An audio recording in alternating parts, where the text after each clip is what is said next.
Hi, we're team number 5 and we're going to talk about tropical rainforests. The rainforest is characterized by towering, generally evergreen trees and heavy rainfall. Despite covering only 6% of the Earth's surface, they are immensely diverse and complex, including more than half of the world's plants and animal species. Some characteristics of the rainforest are they're very wet and have over 2,000 millimeters of rainfall per year.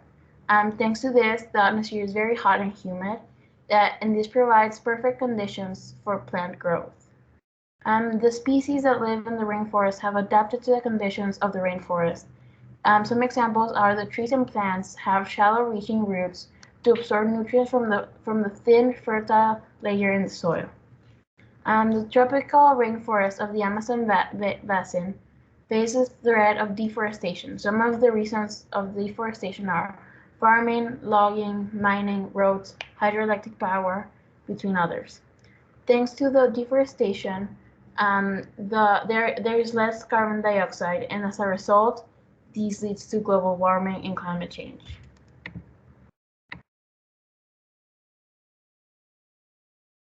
Now let's talk about the abiotic and biotic factors of a tropical rainforest. First, we have humidity.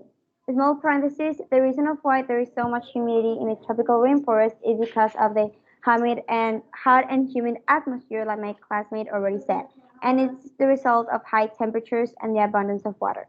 Then we have the warm climate of a tropical rainforest, the soil of a tropical rainforest, and the last one and very obvious one is the water of the rainforest. That, as we know, there are some beautiful waterfalls. Now let's proceed with the biotic factors. Take for example, one of the most noticeable biotic factors are the animals. I added some examples here, like the mountain gorilla, the jaguar, the okapi, brown-throated three-toed sloth, or even the scarlet macaw, as you can see there. Another biotic factors are the amphibians or reptilians. Take, for example, the poison dart frog, and yes, the name itself says the ability of this frog. Be careful if you ever go to a tropical forest and see a very colorful frog because they are very cute, but they are the most dangerous ones. Another tiny example of an amphibian is a chameleon. Chameleon. A third biotic factor and very noticeable factor are insects. This can be very tiny or very big, like the rhinoceros beetle, an insect that, even though it's not believable, it's very strong, or a beautiful tarantula hair-streaked butterfly. And the last one, but not least, plants. The tropical rainforest is infested with plants. They are all over the place. Most common plants found in the tropical rainforest are orchids, banana trees, cacao, heliconia flower, money brush vine, and even avocado trees.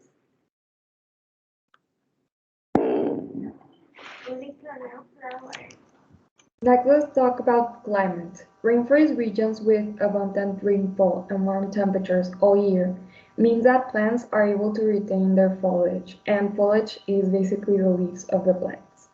The average rainfall is over 2,000 millimeters per year, and the temperature always remains greater than 18 degrees Celsius with very little variation between 5 to 7 degrees Celsius. Most of the Mexican rainforests grow on limestone karst rocks, and rainfall runs off directly into subsurface cracks and surface rivers, and therefore is very scarce.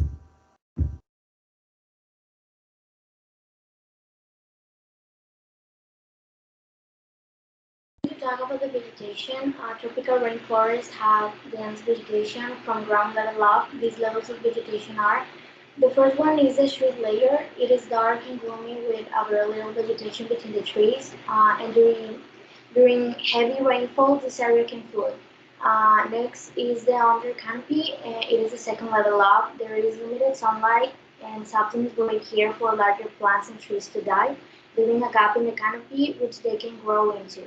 Good climbers called lianas avoid having to wait for gaps by rooting in the ground and climbing up trees to get to the sunlight.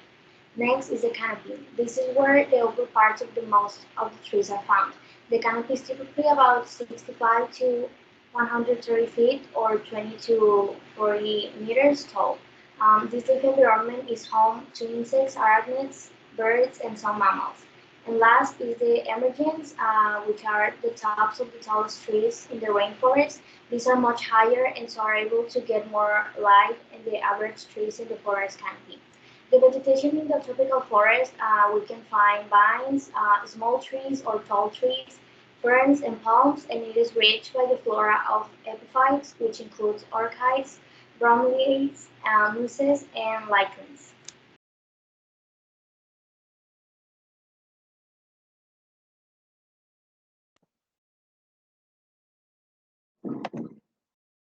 All right, now let's talk about the fauna of the tropical rainforest. In here, several different species of every kind can be found, from mammals, birds, insects, reptiles to aquatics.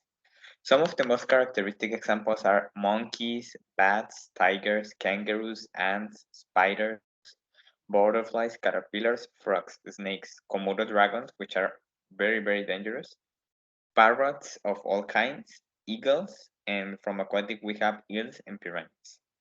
And well, as you probably realized, much of the animals that I mentioned are very fierce and are dangerous and wild predators, which creates that the fauna on the tropical rainforest has a great competition for survival between species.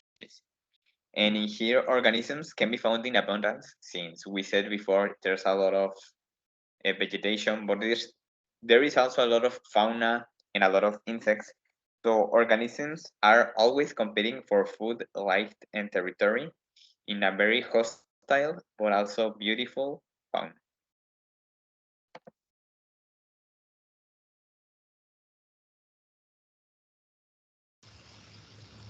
Now let's look at a very important element of this ecosystem, which is the food web. Although making a food web in any ecosystem is very challenging, this is especially the case in a tropical rainforest due to the large amount of biodiversity. However, what we can do is look at a simple food web in order to at least get a general idea and a general sense of the trophic relationships between organisms. So for the primary producers, we will generally find different types of trees that produce either bamboo or fruit. Next, we can find the primary consumers, which include herbivores such as sloths, monkeys, and fruit bats.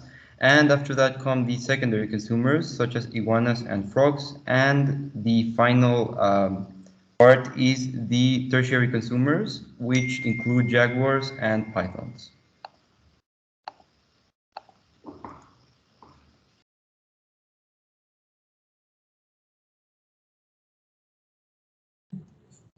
Well, we are talking about the tropical forest.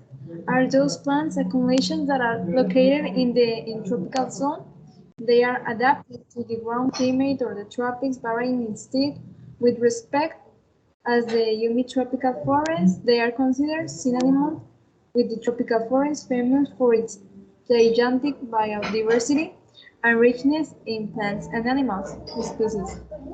In the Mexican tropical forests are found towards the southeast of the country, extending towards the territory of Guatemala in the states of Chiapas, Tabasco, and Campeche, and in the Yucatan Peninsula. These long stretches of humid forest present a high number of endemic species. There are many initiatives to protect these ecosystems from indiscriminate logging. It is estimated that in 1940, the Lacandon jungle covered some 50,000 square kilometers, figures that today are far below. Some examples we have the Prospetenes Biosphere Reserve in Campeche. Another one is Montes Azules Biosphere Reserve. The Lacandon jungle is located in Chiapas. The Usumacinta Canyon Flora and Fauna Protected Area are located in Tabasco. And finally, the Huachila Natural Monument is located in Chiapas.